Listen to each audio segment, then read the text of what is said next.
A quick glance at Tom Dunn's ears tells the story of his career at Bath. Crushed and macerated, looking more like old schnitzels than sensory organs.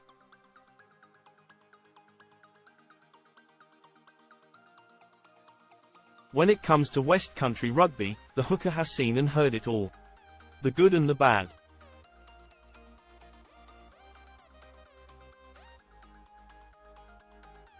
Ian McGeechan used to live over there, he says, looking out across the courtyard at the training ground.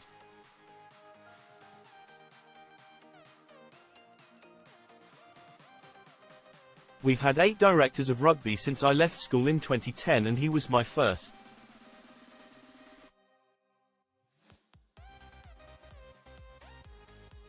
Born and bred around Bath, Dunn has been at the club longer than anyone else. He is one of the few players who would be able to recall what they were doing in 2004, when they last won the Premiership.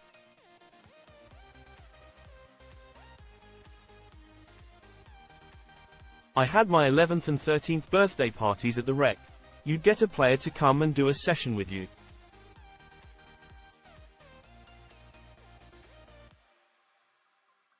I had James Scarisbrook and Andrew Higgins.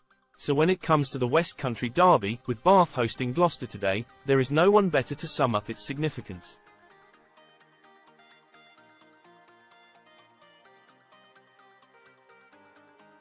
The outside picture is that Bath wear their chinos and Gloucester wear their trackies.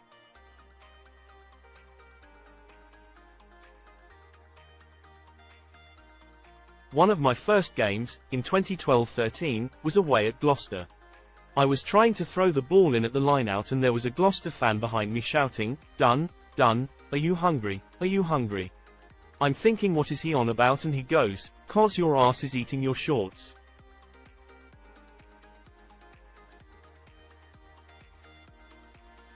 In the same game there was a big scrap with Nick Abendanon, Leroy Houston, Dom Day and the Welsh number 9 for Gloucester.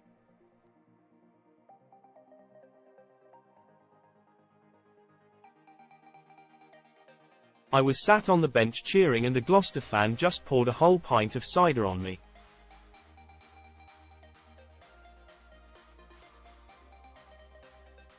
What can you do? He was just shouting, "Sit down.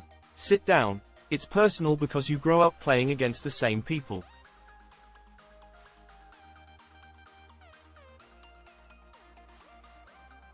For every 3 Bath fans I know, I probably know a Gloucester fan. There's a connection.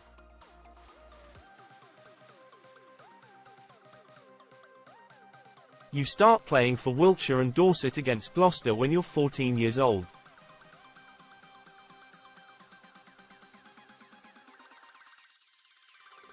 It's the same people and the same faces.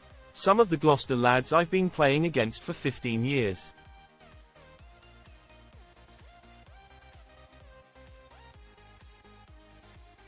On the pitch they know how to wind you up and you know how to wind them up.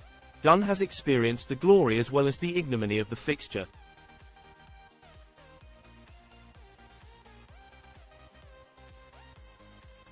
In 2022 Bath suffered the ultimate humiliation of a 64-0 defeat, but times have swiftly changed.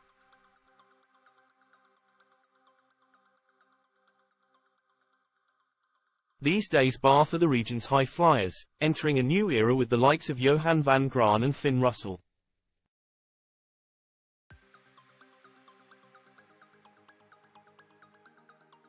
In the last few years we've lost heavily. You see the enjoyment they get from it and hurts you more.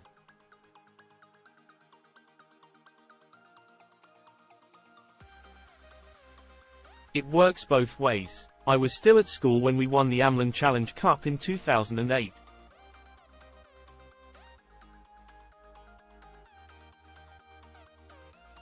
We won the A-League in 2012 but we've lost 3 finals, Prem Cup, Challenge Cup, Prem Final.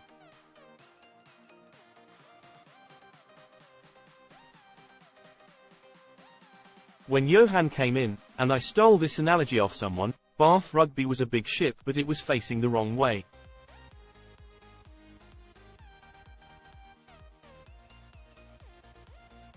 We were around the bottom of the league. The time it takes to turn that big ship around isn't quick.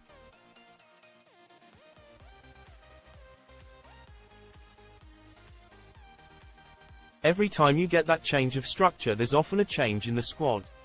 We put 4 performances together at the end of last season and 5 or 6 at the start of this season, and now there's belief.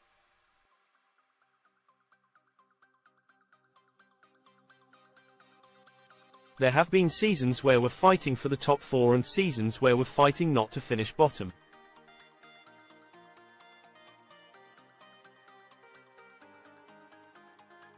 What you're fighting for changes.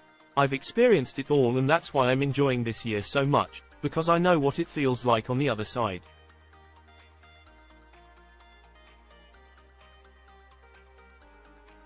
As for the impact of Russell, Dunn adds, I've been helping him out with a few local contacts. A gardener, a builder.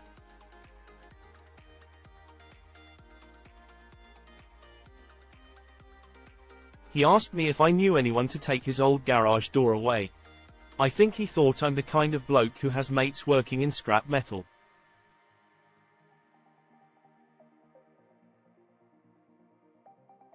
I do, to be fair, but I took it for myself. Motorized, remote control, the lot. Finn's been awesome around the place.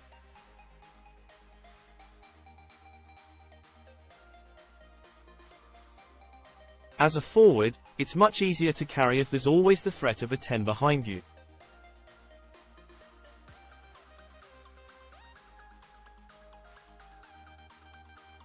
If you haven't got that 10 behind you, they can tee off on the forwards. He creates things where other players can't.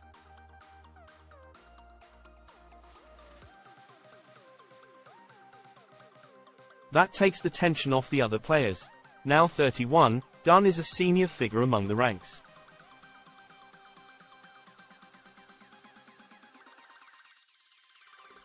He set up a catering company, the Black and White Butcher, and spent Christmas Eve preparing festive feasts for a customer.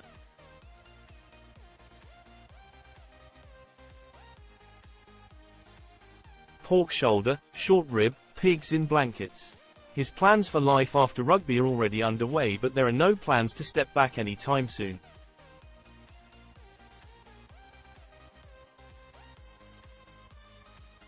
His efforts for Bath have been rewarded: 3 England caps, all at empty stadiums during COVID lockdown, but his ambition burns brightly.